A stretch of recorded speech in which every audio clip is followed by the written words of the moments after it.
honestly, right, like, bro, they need to clear out this thing. Because as much as we say Ten Hag is a problem, right? If you don't clear out the players, right, that have been with 3 or 4 different managers, right? Yeah. You're letting the thing simmer, eh? Yeah, that's why I say already. What? I think they should start with Rashford to make a statement.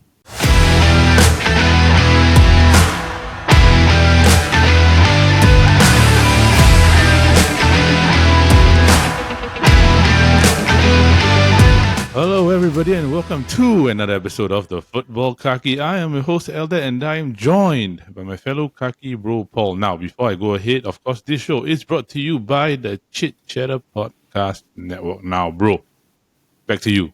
How are you? Good, brother. You're okay? Non-football wise, huh?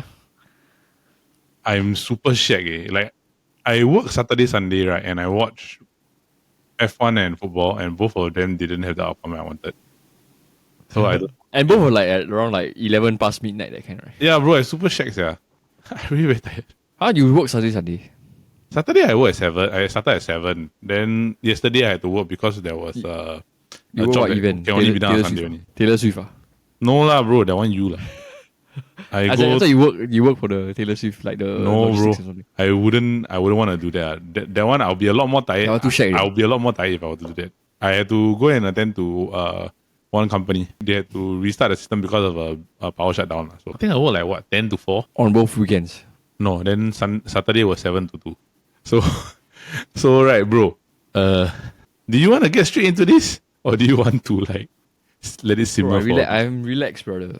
You are relaxed. Yeah, we can talk anything about under the sun. Aside from this mini game, right? Like watching Ferrari in F1, wow, very sad. It hurts my heart.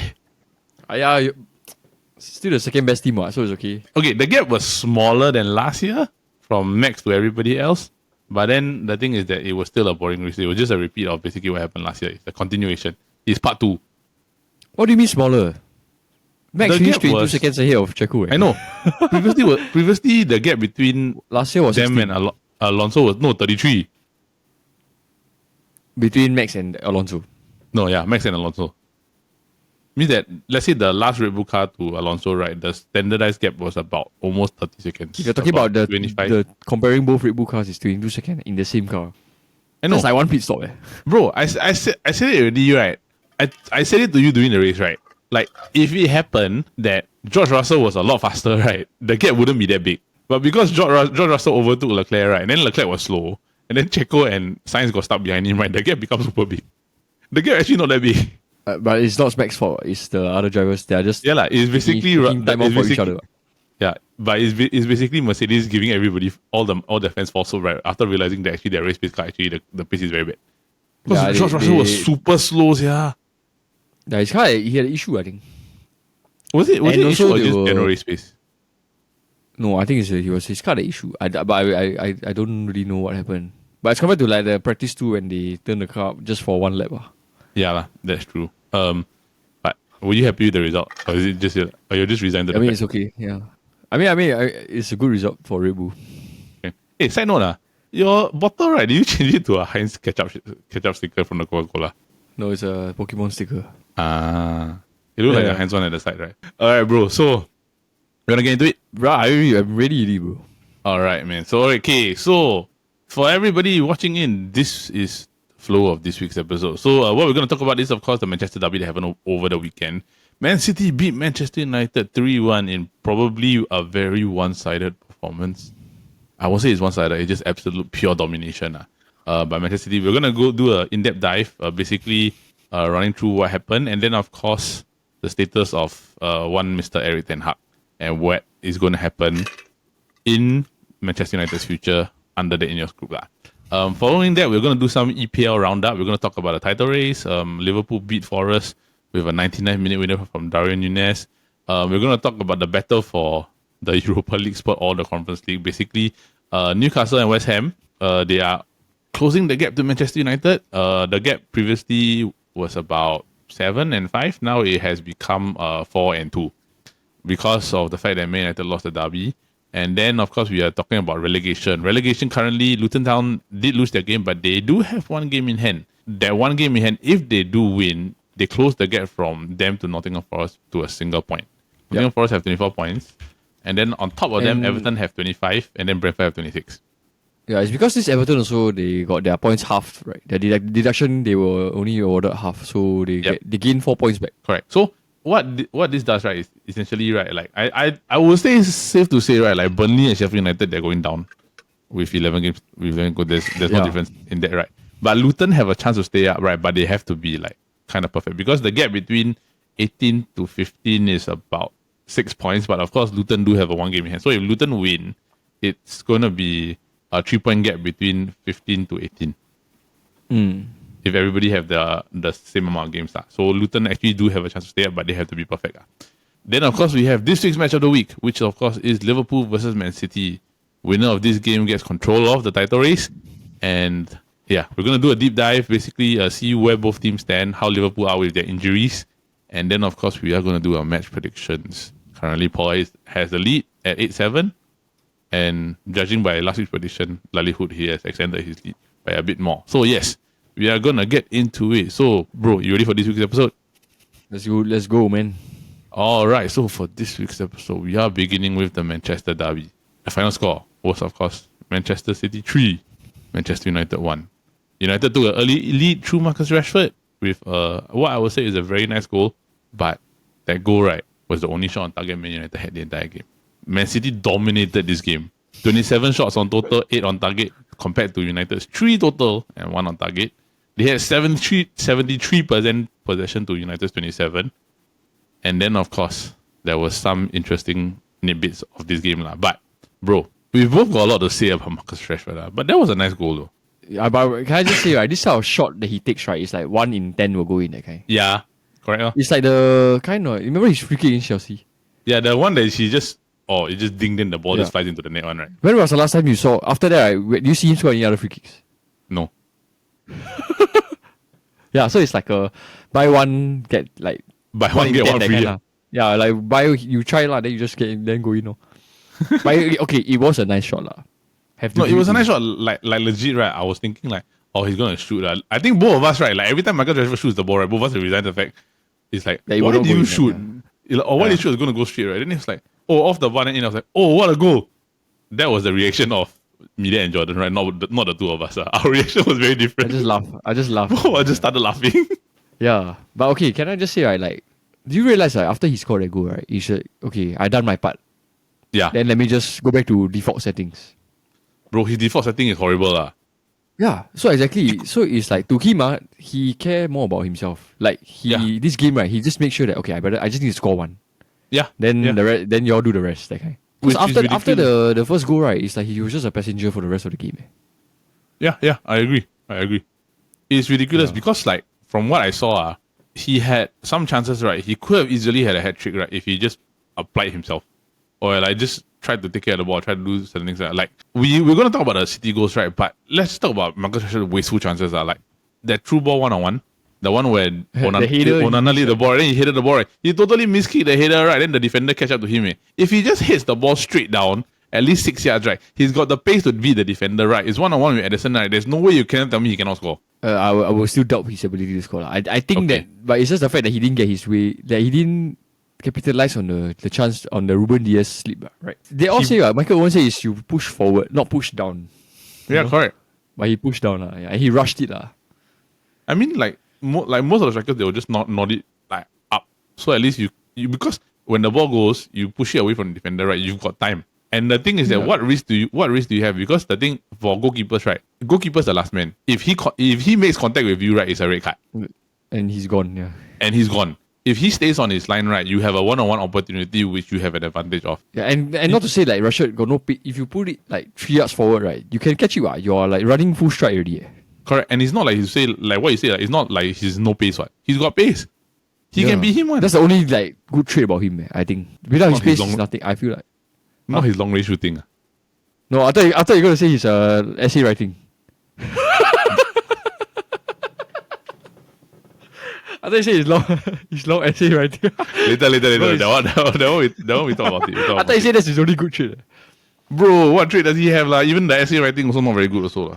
Essay merchant. Yeah. Then the other one was Bruno Kroos, right? Then he passed to him, right? Like lay off him. That's one thing, bro. He just had to make contact. See? In a situation where you need him, doesn't deliver. And the worst part is, right, I said this last week also. Axel Disasi just had to make clean contact. At least Axel Disasi made contact. Okay, but it's not as bad as the other miss in the game. That one we get into it later. Yeah, I know, that one we can do it. But he just had to make contact, right? Axel Disasi made contact, right? Rashford doesn't even make contact. He strikes the ball and he like totally just miskicks it, bro. Okay, so example, right? Like if you let's say somebody like Ronaldo or no, let's say not even Ronaldo, like maybe Aguero. If he miss this type of shot, we will know like it's really a miss lah, you know. But when Rashford do it, it's like you don't even think that if he made contact, we actually will go in, you know, that guy. It's normal lah. It's normal. Yeah, this is like normal because you know he hasn't reached that caliber where we feel that everything he do, he will score that guy. Even if he got to the end of the thing, the end of the cross, I wouldn't be confident that he will score. So no, I mean, at least on target lah. Yes, maybe At least on target because minimum you make the goalkeeper work. If he gets past, you don't miss for the goalkeeper, right? Yeah, correct. You don't miss for the goalkeeper. Like at minimum, you make the goalkeeper work, right? At least it's on target. It's a shot. He does. Then he will say whether he saves it or not is another thing. Whether he saves it or not is a totally different thing lah. But he totally miskicks the ball, bro. Are you really surprised? Okay, the question is, are you really surprised? Not really. Yeah. But the thing is that as a Man U fan, right, like it's frustrating to watch. This is like, but that's the thing. Everybody needs to know that this is the normal. This is like I know. It's how it is. It's so sad how far we have declined. Right? We should talk about this later because I think we have a portion to talk about everything. But bro, honestly, if you call yourself a striker, right, I'm just gonna say this. Any professional, right, striker, if you get into that position, minimum make contact. He's not a striker. He doesn't even want to be striker himself. He claims to be, right? But even if you're a left winger, right, a left winger will make contact, what? Yeah. Okay, so let me just say something else. Then you, when he scored that goal, right? Actually, when you see like social media, everyone was saying like, oh, scoring goals when it matters the most, making a statement, but they are totally disregarding the result. You get what I mean? So it's like So it's like saying that he did something nice in the game, right? They value that more than the result, Which pisses me off. Yeah, it's like saying like I drop shot Roger Federer, but I lose 6-0, that kind. Yeah, it's ridiculous. Like it's freaking frustrating because like in the second half, that's the standard of the Man U fans now. You know? Correct. I'm super annoyed. Like I would say you agree with this one, right? Like even the play or the stupid thing he did, right, prior to Foden scoring the equalizer. Yeah. So that's the part I'm most annoyed also. So Bruno threw balls to him, and then he decides to Kyle Walker caught up to him, right? And then he decides to take a tumble and dive. Then after he dived, he waved his hands around, and then he lie flat on his back. Whilst like Man City are counter attacking, which that same attack led to the equalizer. That is making a statement. I mean, it's making another statement to me lah. Reaffirming it's ridiculous, bro. My opinion about him, yeah. I'm super annoyed because I find it so stupid, right? Because like I said it right, like he has pace. We said it earlier, is the only trait that is probably like the one that has the most important variable to him, right? He has pace. If he touches that ball, right, at least if you really show that you want it, or like you want to show that okay, I can do something, right? Fight with Kyle Walker for the ball. At most you get a corner. Or he tackles you. Tackles you, right? Proper tackle, right? Then you maybe can get a free kick or a penalty. At least try to push it, right? Don't try to fall down, get on the floor, right, and try to make an excuse, right? And guess what? A captain did it last week. So everybody's following his example. Yeah, see? So we're always circling back to these two players. Yeah, it's super irritating. So the whole thing is that whole sequence of play, they lose the ball. City get it back, right? Immediately, Phil Foden takes a whack, 1-1. The moment you go in 1-1 already, I think both of us knew, right? Okay, it's done already. No, because, okay, so I was going to say when it was like 1-0, right? City was wasting a lot of chances. A lot of chances.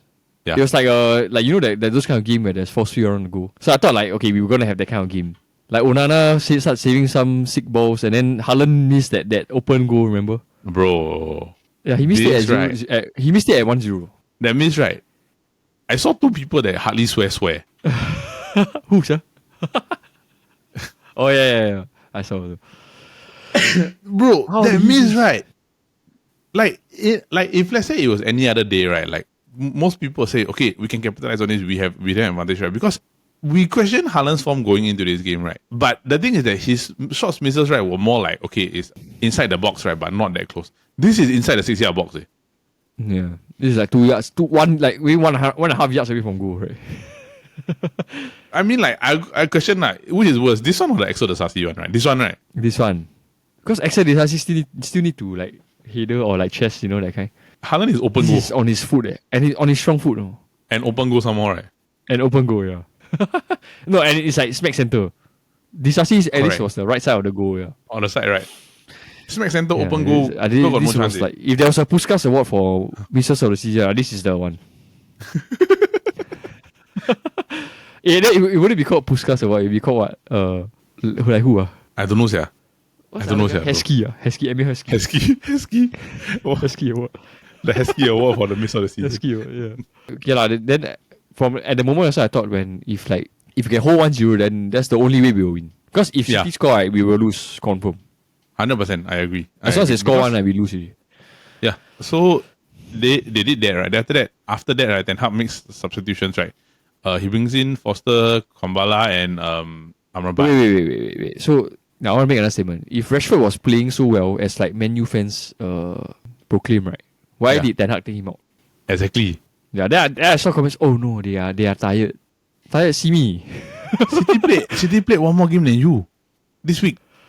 As in even though you play FA Cup, but you're not playing like at the Champions League level. City played the same amount of games as you, right? And then when he got subbed out, right, he had the audacity to like clap as if he like what you call that? He did something, you know. The next 2 goals, right, that happened is his 2 substitutions made mistake. The Amrabat one. That's the new to his Man United coffin, really. Like with Amrabat, right, Rodri tackle, right, it wasn't even a good one. It was just like he just stand there, stick his foot out, right, the ball go to Haaland and go. Then for Kambwala, right, I understand, right, because he's predominantly centre back. You're playing him at right back, right, and he's young, right, but he didn't trade Foden. Yeah, he got sucked into, I think, marking KDB. Is it KDB or Ake? One of them. I think Ake. Yeah, there's no help from the right winger also to come back, you know. Is those type of situations where it's like very frustrating because like when they do that type of thing, they leave a lot of open space, right? And then it's like a simple goal. Like totally, he just walked right into the position, then he just shot the ball. Remember Onana had a hand to it also, right? Yes. And he does this every single time. Another time, not, like help yourself, fellow. Correct. It's super frustrating. Like I'm really very annoyed with this whole situation because, like, to be really frank, Onana does this too many times already. Like, I mean, he had a good game in terms of ball distribution, right? But every single time, this always happens. Yeah, and United is a team that will invite pressure a lot. It's not like Inter Milan where they can, if they say they take the lead, right, then they will hold on to it. And then not so much stress on the goalkeeper and defense, but the United is like invite too much pressure already. And it's like I think we are the second team that faces the most shot in the league, if I'm not wrong. Bro, do you see the stat? I think in the last 5 games, right, we faced more than 100 shots. Yeah, so this kind of stat, out of 100 shots, you can't save all. So in a way also it's like that, you know. Teams are still bound to score. I mean, like, I'm okay with that, right? But the thing is, how did we get to this point? Like, since when has been... Bro, your guess is as good as mine, man. Like, since when has it been a norm? Is it a norm, right, to go and concede 20 shots a game? Like, you know why? I've been saying this for years, okay? It's because the attack keep giving the ball away. So the moment when you give the ball away, you don't have the ball. Yeah, that's true. So, that's true. Where as compared to like City, their primary objective is to hold the ball. So if we hold the ball, the opponent doesn't have it, So if the opponent doesn't have it, there's no chance for them to attack our box. Correct. And the thing is that what annoyed me yesterday, right, was like there were spells where we were just trying to keep the ball to everything. Right? Then one dumb player, right, will just play a stupidly reckless pass and then lose the ball. Then suddenly United on a counter attack. You're facing counter attack. Then it's like, wow, it's so ridiculous, bro. It's super irritating. Like no flow, no nothing. Even the best of teams, right? Even if they face any counter attack, they're still bound to concede goals. Even if City, if you counter attack, then they will still concede. Liverpool is what you can counter attack Liverpool, you can still score, Correct, but like you say a lot, if we keep losing the ball, right, what's the point? Yep. In trying to like absorb counter, right, when the people that you're trying to get the ball to, right, can't even control the ball. Yeah. So if the United as a team cannot even take control of the ball, right, then you're just prepared to face attacks after attacks, though. Which is like what you said, 100 shots in how many games? 5. That's mad. 20 on average, bro. This is like a regular, like a team that's going to get relegated, right? Then that's the shot number average. I think on average, if you were to kena 50 shots to 60 shots a game, right, in a relegation team, that's okay because you're giving up at least about 10 to 12. 105 plus is 20 a game. Like if like this, even this City game is like 20. City had 27 shots. We had 27% possession. Correct. Their shot no sense. number is our possession number. Correct. And then the passing, right, was I think City had over 800. We only had like what 200 plus. So even in terms of like everything, is like they are amplified by like times 4. Correct. Passing 801 passes, 91% accuracy. ManUtd 305 passes, 78%. That's the level for you, man. The harsh truth. This team bro. Now you have to talk about this fella, the Pep Guardiola wannabe, or like the second-hand one, the one that you the Dutch Lex Luthor. Please, he wishes he was Lex Luthor. Bro, he gave Anthony his community service time. Okay, I want to make another statement. I think United as a club, right, cannot progress if Rashford and Ten Hag is here. Yeah, I agree, 100%. Both need to go in order for this club to move on. I feel because if you kick Ten Hag out, Rashford will just do the same to the next manager. Correct. If you kick Rashford out, Ten Hag will just do things like what he said. What yesterday was a good performance, right? Ultimate clowns, really. Bro, I'm in pain, like okay, like if you really think about it, right, like what game he watching, really? I don't know. Okay, let's just talk about Ten Hag, right? Like let's just keep it simple, right? He said it was a game of like fine margins, and they did well. Bro, there is no margin in the stat line, and people can say stats. Don't say if the game is based on one half, then okay lah. Yeah, there is no margin. It's not fine. It is a large margin. That's one thing. The second thing is that if this is what you deem an acceptable performance, where you only concede 3 goals against Man City, right? You shouldn't be Manchester United manager. This is what he said after the game. That is like pissed a lot of people off. He said realistic target. He said number 5 is still a good target for us. Number 5 Then they straight away pull up the Ronaldo interview. He said, I'm not here to fight for 5th, 6th or 7th. You know? Not even 4th, he said. I don't know, bro. To me, he's out of his depth. Last year, right, I think he got lucky that Rashford scored 30 plus goals, right? But if you were to look at the whole story and the full picture, right, we've never had a very positive goal difference. We are currently at -2. -2. We have lost 12 games in the EPL this season. We are out of the... And it's only about 26 games, I think. Yeah. We were knocked out of the EFL Cup early as defending champions, right? We were knocked out of the Champions League at the group stage after conceding 15 goals in 6 games. We play Liverpool next in the FA Cup. Yes. And we play Liverpool next in the FA Cup, right? Which is likely we are going to get eliminated, right? So what is keeping him around? Ten Hag shouldn't even be here anymore. He keeps persisting with this nonsense, right? And the worst part and the part that I find that is a sign, right, that he shouldn't be here and he's not the guy to carry out, is that there was a statement made by Ineos, right, saying that they are going to determine the style of play and the manager has to play that style. That style of play is going to be placed at all levels, right? If Ten Hag can't even develop his own style, right, and the fact that the new ownership has to tell you what style of football you need to develop, right? Why are you there? I think last month I think 2 months ago there was a statement where he said he will not adapt the PSV style here at the Ajax style here at Man Utd, right? Yeah, the Ajax but style he was hired because of the Ajax style. Exactly. So he's just trying to guess like Man U fans again now. It's like wait for my style to come, you know. Correct. And it's been like what 1.5 seasons really. 1.5 seasons, no playing style, nothing. 12 losses in the at least season, Ole right? in the first 5 games can see a counter attacking style, right? Correct. David Moyes, you can see, is a crossing style. I felt that he should have been gone a long time ago. He shouldn't be here already, right? And honestly, right, like bro, they need to clear out this thing, because as much as we say Ten Hag is a problem, right? If you don't clear out the players, right, that have been with 3 or 4 different managers, right? Yeah. Then Ten Hag will just you are letting the thing you're letting the thing simmer. Yeah, that's why I say already. I think they should start with Rashford to make a statement. Bro, it's more than that. It's very true. You're letting the thing simmer, right? Then if they don't do well, right? Then it's player power all over again. Yeah. Yep. It's player That's power all over again. It's like, okay, if the one I will just I'll throw you under the well, bus. right? We enter the next manager, Yeah. come in there, I'll do. Then if I don't like him, I'll do the same thing. Yeah. Just throw you under the bus, right? Okay. Throw you under the bus, like, bro. This is nonsense. That if they want to rebuild the culture, they need to clean house. I'm gonna ask you just this view, right? Who should go? Other than Rashford. And Bruno. Bruno should go, right? Yes. It's a shorter list if I tell you who should stay. Okay. You tell me who should stay. I think Højlund can stay, Garnacho can stay. Yeah. Mainu. Casemiro also I will keep. I will keep Varane? Casemiro. I will Varane keep. Lisandro keep.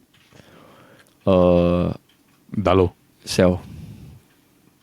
He's value Luke going Shaw? up now, right? Sell. Just Luke should Shaw? sell. Luke Shaw is one of the first few, apart from Rashford, I will sell. Onana? Onana because the fact that we just got him, right? So I don't know how it works, whether the people will buy him all this. Backup maybe, if you can find a backup keeper, then okay. Onana? No, not Onana. Anthony? Sell. Sandro? Sell. Maguire? Maguire can consider keeping. McTominay? Sell. Lindelof? Sell. That's our squad, bro. It's really open heart surgery. It was that even 10 I don't even think that's 10 players. That Ralph Rangnick said that need to sell, right? Bro, it was more than that, yeah. You want to rebuild, right? You need a culture. Right? Honestly, what I would do, right? If I was Ten Hag or whichever, right? I say that, okay, or even like the next manager, right? Don't bother getting stars. Get your recruitment in place. Get Dan Ashworth inside or whichever, right? Start finding young players that you can get for cheap. And then also, right, implement. That's what Rangnick wanted to do. Correct, and that's the part that He wanted frustrates to me. buy Haidara for 5 million. I think he wanted to get Zakira for free. He wanted to get Julian Alvarez also. DS, Julian Alvarez, DS. DS was I think 30 million if I'm not wrong. Yeah. Yeah, bro. And Haaland. I mean, I think the only expensive one would be Haaland. Yeah. Gavardi also he wanted to buy before the World Cup. Correct.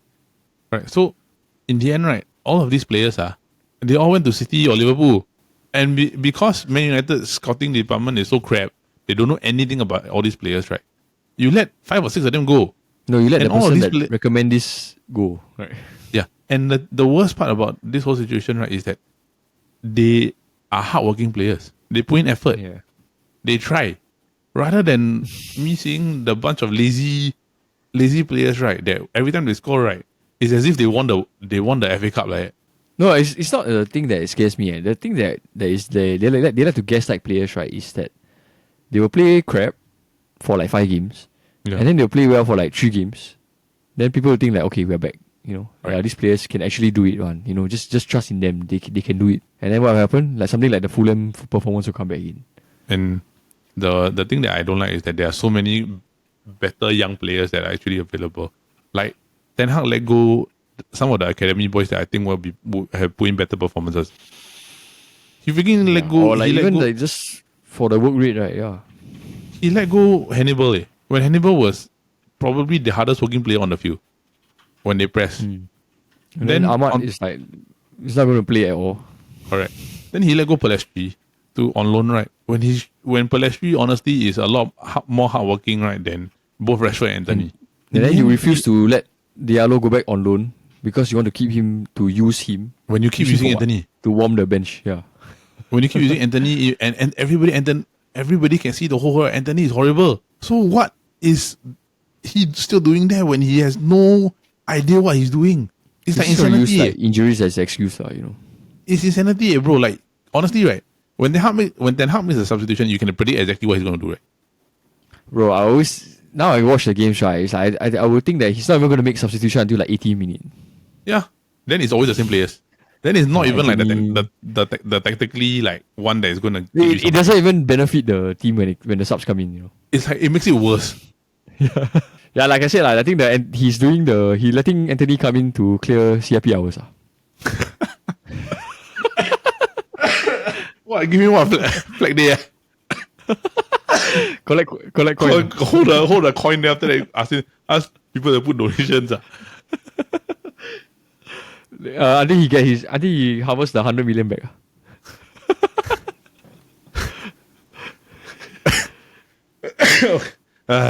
Hey, honestly, I tell you, bro, if Man U did that, right, like they put something on the website, right, donate. If you can recoup like half of Anthony's fee, we let him go. Yeah, Bro, every Man U fan just straight away donate $1. Confirm can run, bro. We become like Barcelona, you know, where we asking fans for donation. I don't know, bro. Yeah, That was funny. CIP hours. Oh my gosh. Okay. Bro, I think I think that's enough enough. about this. Yeah, Enough about this. Enough about this. Right. Okay, so let's move on to the EPL roundup for this week. Right. So the title race is heating up. Liverpool beat Nottingham Forest thanks to a Darwin Núñez 99th minute winner. From a header, right, bro? Like this game, from what I saw, right, it's like there's a force field around the goal. Liverpool wasted so many chances. Yeah, and this game, right, it looked like a draw. Yeah, it was already going to be a draw. Yeah. Yeah, I agree. Until the last the last minute, right? Last second, not even last minute, last second. Where Liverpool at the corner, then they crossed it in, and then somehow Nottingham managed to get the possession of the ball. Yeah. So this Hudson-Odoi decided to dribble out in the 98th minute. Not even 98 minute, 98:34. I still remember the time. He decided to dribble, and then this Awani, right, decided to he's dribbling the ball. Let me take the ball away from him. So what happened? Both clash. McAllister got the ball, cross, Darwin Núñez score. Yeah, this bro. one, it's not the coach fault or anything. This is the two of them. They are both of them fault. The Awani it's the players' fault, right? If Liverpool win the league, right, it's because of this goal. It's because of two of them. Yep. And they bottled it, because Hudson-Odoi from Chelsea, right? You can take the man out of Chelsea, but not you Chelsea can't take Chelsea out of the man. It's like Pochettino. You can take the man out of Spurs, Harry Kane. take Spurs out of the man. Harry Kane also. Yeah, it's happening all over, bro. Yeah. Bro, but okay lah. Then Darwin Núñez score, and then they won it like literally the last touch of the game. Yeah. I mean, it's little things like this, right, that actually decides the title. Sometimes you can play like, I remember so many times like you can play like absolute crap, right, for majority of the game, right, but you squeeze out 1-0. Like the Liverpool versus Everton. Remember the year they won the league. The Van Dijk anyhow blast the ball in the sky. Remember? Then the ball landed on the crossbar. Landed on the crossbar. Then Pickford scuffed it and Origi score. Correct. So it's little things like that, lah. Like I remember, right, like I don't want to do a throwback to in the Man United days, but this one is Man United. You remember the year we won the Champions League 07-08? Yep. All our first few games are all 1-0, 1-0, 1-0. Yeah. Yeah. So it's like little things like that is where you're getting 3 points. It doesn't matter. But I think at the time also because a lot of players injured, plus I think that time Ronaldo was suspended for a few games. Correct.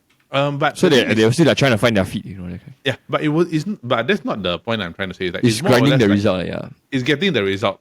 In a title race, right, even though goals do matter, yes, right, it's basically getting 3 points. Yeah. It's the points that matter. Because if you can get 3 points, right, and you consistently get 3 points, right, somebody's going to falter.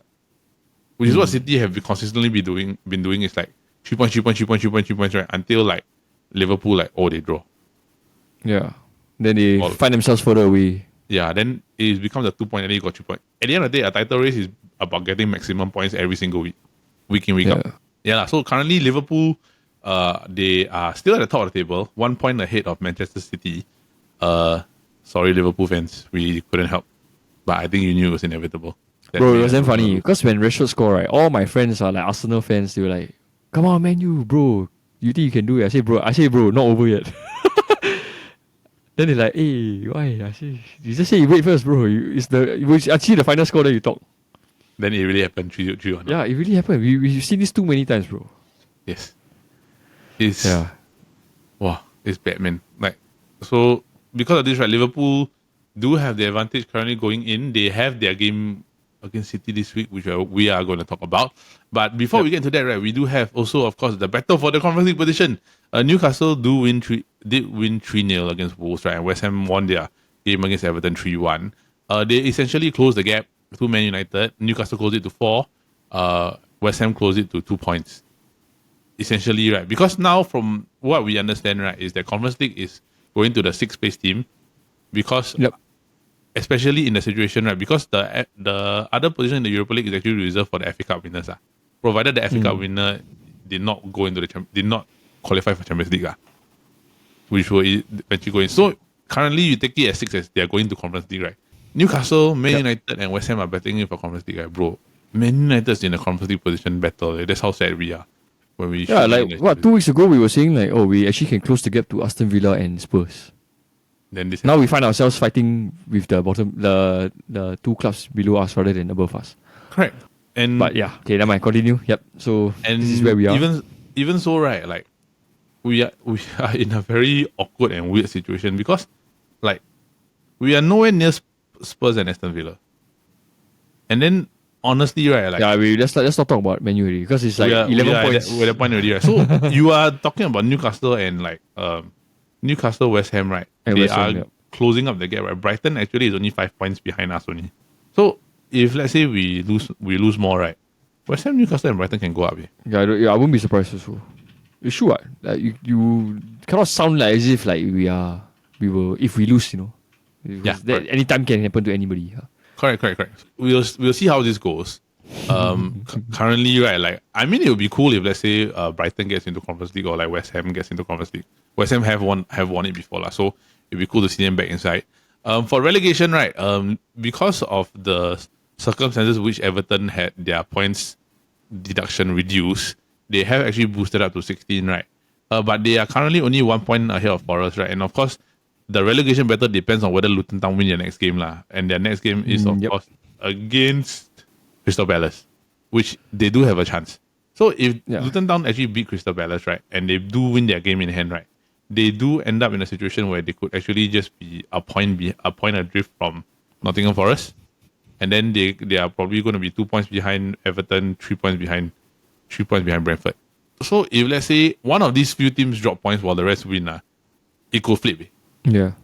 So it means that relegation can actually be quite interesting because 19th and 20th, I think Sheffield and Burnley, they're as good as gone. Right? It's like there's no difference because they're too far behind already. Yeah. They're too far behind already. With Burnley have 27 game play, they only got 13 points, right? Sheffield United have got 13 points. So they are too far behind already, right? It's just between these two, it's just a matter who finishes last. Yep. So there's really no matter, right? So for relegation, we shall see. I think it'll be quite interesting, something that we need to look out for because 3 point gap between 15 and 18, if provided Luton win, actually is very small. It can just change like that. Yeah, it's still quite a long way to go. But of course, Luton's goal difference is bad, so yeah, not that far off. We shall see. So now, bro, let's move on to the match of the week, which is, of course, Liverpool versus Manchester City. Now, I think, right, you will agree this game has high stakes for everybody because if you win, you have control. If City lose, they could fall to third. If Liverpool lose, right, they just go to second. But we are back in this situation where even if City, I would say that even if City lose, right, they will only be 4 points behind. Yep. When last year at this stage, right, they were 8 points behind. Yep. So and it's coming and it's March already. So I think it's higher stakes for Liverpool. Yes, it's higher stakes for Liverpool, right? Because can you imagine, right? Like City are going to play Liverpool and they're going to play Arsenal, I think, in about 2 weeks' time. So it's very good opportunity for Liverpool to capitalize. They need to win. And like you said, like remember what we said, for City, right, this is the make it or break it period. So once they clear this, it's more or less done already, Correct. Because Liverpool and Arsenal's games are closer towards the run-in, right? But if you were to look at it, like, if City lose to Liverpool and Arsenal, right, they are falling back quite a bit. Okay. But the thing is that if they win, then Liverpool is playing catch up. Liverpool and Arsenal are playing catch up. So for City, right, I would say that it's important that they win, but Liverpool need to win. Like, you need to win. Like I said, the stakes are higher for Liverpool rather than City. Because City correct. has been so many years in this position where they are like, even 8 points, 9 points behind also. I think at one point 10 points, if I'm not wrong, last year. Yep. Yeah, and they still look where they got them, right? So it's like relaxed, I think it's always more pressuring for the first team to be ahead when there's so many games left. Yep. I agree. Because all the pressure on you, all the attention on you. So like example, if let's say Arsenal take the lead, right? That's where they'll see lah. Like maybe they'll like pressure and like falter again, you know. And then Dean Robbie But comes up if with you're just talking about Liverpool City, yeah, then higher stakes for Liverpool to win lah. It's at Anfield somehow. correct. And like if you were to see like maybe Dean Robbie will come up with another Believe video. I seriously believe. I don't think he will do that. I don't think I they learn a seriously mistake, believe. I seriously believe, right, like that Believe video, right, caused the whole thing to go downhill. yeah. Because everything after that just was a disaster. Believe. Then every single thing after that just went downhill after that. Like, it just collapsed. After that video. Or from 8 point become, almost 8 point behind, right? Yeah. Wow. That was catastrophe. funny, Catastrophe. Yeah, that one was funny, right? But you think, okay, who has the advantage, do you think? In this City, game? I think City. Why do you think they have the advantage? Yeah, if you see the Liverpool script Nottingham Forest win, right? But you look at it, like, when the actual lineup that they play, it was like what, Kelleher, because Alisson's still injured. Yep. And then like the rest of them are so many injuries, and they're still relying on kids, you know. Yeah, I agree. Salah, I don't know. Okay, the thing is, I don't know whether Salah will be back. He's rumored to be back. Okay. Yep. Because he didn't play against the Nottingham Forest. No. Jota injured. Yeah, so there were like what the ugly shit lah. He said the only thing that can stop Liverpool now is injuries. Yeah, if one senior player, I think like VVD or something, then we shall see. Yeah. But if City now sorry. No, okay. Because sorry, if I'm not mistaken, right, like they are playing Sparta Praha in the Europa League this week.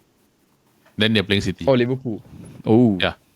So I know the rumor circulating around and the understanding is that they will probably not play Salah during the Europa, right, to keep him available for Man City. Mm. And Salah, regardless of whether he's in good form or bad form, he's still an impact because he's still Salah, ma. Yeah. So and City has a Champions League game also in the midweek. Yep. Against Copenhagen. Right. But they are already winning 3-1 in the first leg. No difference, bro. Yeah. No difference. They have luxury lah. They have luxury of depth. I agree. You need depth in a title race. Because especially if you're trying to go with a lot of competitions, right? They're probably going to have to take it. So, injuries wise, right, for Liverpool, right? TAA and Alisson are likely going to miss this game, higher chance. They're not going to do it. Gravenberch, Jota, they're going to be out for a bit, right? So, you're going to end up probably maybe with Diaz, Nunez, and Salah up front. If not, then it'll be probably maybe just Gakpo on the right. Then Javier Elliott there. Midfield, right? They played Joe Gomez in midfield. But I think if, let's say, for example, they have to, right? I think Endo will probably be playing holding. The Szoboszlai played also that day. Yeah, so I have a feeling the midfield will be Szoboszlai, Gomez, Szoboszlai, Endo, and McAllister. That middle three, Endo will be holding. The defense will be the same. I think the defense will be the same. It will be Robertson, Van Dijk, Konate, Bradley, and Kelleher. Bro, they played Bradley right wing last week. He can what? He's not bad. Gomez was right wing. Yeah, he's not bad. He's not bad. I mean, like Liverpool, if they develop it into the more like TAA, right? Like the right backs are actually good. They can attack on. They're not bad, right, bro? So, okay. City has basically everybody available, right? So, bro, ready to get into match predictions? Let's do it, brother. All right. So, now, just to recap, last week, we had the predictions where both of us openly said that Manchester United was not going to win, and we were correct. But one person got the scoreline better than the other person, right? Paul predicted 3-0.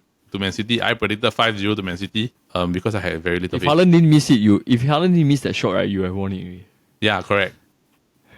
it would have been 4-1 instead of 3-1. So, because Paul predicted 3-0 and City considered 1 goal, right? And Paul gets the exact amount of goals correct. Paul gets the win. And now the difference is 9-7. I lost my lead. So, for everybody, just to get your information right, me and Paul do have some stuff at stake. It's either a gift of a minimum of $70 or a meal that is worth at least a minimum of $70 to be treated to the other person at the end of the season. So, bro, now let's get into this. What is your prediction for this game? I'm gonna go for Man City win, brother. Ooh, what's the score? 2-1. Okay, 2-1. So for me, I am going with a Liverpool win. Oh! Finally, this time we are opposites, right? I am going with a Liverpool win. Same scoreline as you, 2-1. Liverpool win 2-1. Okay, yeah. And my reasoning is because it's at Anfield. Okay, yeah. I mean, I did factor that. If not, the score will be higher. I factor in Anfield, right? Because, I mean, regardless of where it is, right? High pressure game like this, at Anfield, right? With They will with perform. how loud it's going to be, right? It will be important. I like to challenge the odds. All right, we shall see. Because literally, right, we predicted the same score. Just that who wins all. Yeah. Yeah, really. Yeah, it's just now. It's just see which team. Then if draw how. If draw, Then we see how. okay, I tell you what. If draw, right. We see. Because our score all the same. I know. Okay, if draw, right. Or we see simple. goals considered. No. If draw, right. Who scores first? Who scores the first goal? If City score first, then I win. Yeah, if City scores first, the first goal in the entire game, if City scores first, you win. If Liverpool scores first, I win. Okay. It's a good tiebreaker lah. That's the only way I can do it. So it means that you have to hope that whoever scores first wins. Yeah. Okay, can. All right, Ken. All right, bro. You got anything to add before we close up? Yeah, that's it. I think. Enjoy, right. everyone. All right, so that is it for this week's episode of the Futbol Kaki. All right, so that is it for this week's episode of the Futbol Kaki, brought to you by the Chit Podcast Network. Now, for those of you who are tuning in, we just want to say thank you for watching this particular show. And if you would like to check out our other shows here on the network, we do, of course, have the Kopi Bros every Monday involving Paul, Midet, Brandon, and Tin Yong, where they talk about different topics and have fun while they do it. Now, this week is, of course, the Last Airbender review. Midet and Brandon are going to talk about this. Have you watched it yet? Bro, I've never watched Avatar in my life. Neither have I. Yeah, right. And it was like apparently it's a Nickelodeon cartoon, right? No, it's a very old Nickelodeon cartoon. Like I But I've only never know watched it. I've gone nowhere near it. I know. Like Avatar, it was called The Legend of Aang: The Last Airbender, right? So like, I remember I saw it, right. Then I think when we were kids at that time, right. I just watched one episode. I was like, this is not for me. So I'm not interested. I'm not interested in this. Yeah. Then I decided to carry on watching Kenan and Kel and Cousin Skeeter. Yeah. And all that jazz. But I mean, for those of you who are fans, right? We apologize for not being. I apologize for nothing. Cultural. It's just it's just the way it is. We just exposed to it when we were younger. We have our preferences, right? We apologize if we are not up to your standards for this one, but it's just not something that we watch lah. But if you're fans, right, do check out the show and do check out the episode of the Kopi Bros to see whether or not you agree with what they're talking about lah. So, all right. Then of course we do have our flagship game show. If you like game shows, the SG Draft Podcast every Friday involving both the Kopi Bros and the Futbol Kaki Boys coming together to draft about different topics and have fun while we do it. Last week was of course the Taylor Swift draft. Paul was on it. He's not a closet Taylor Swift fan. Were you happy with the result?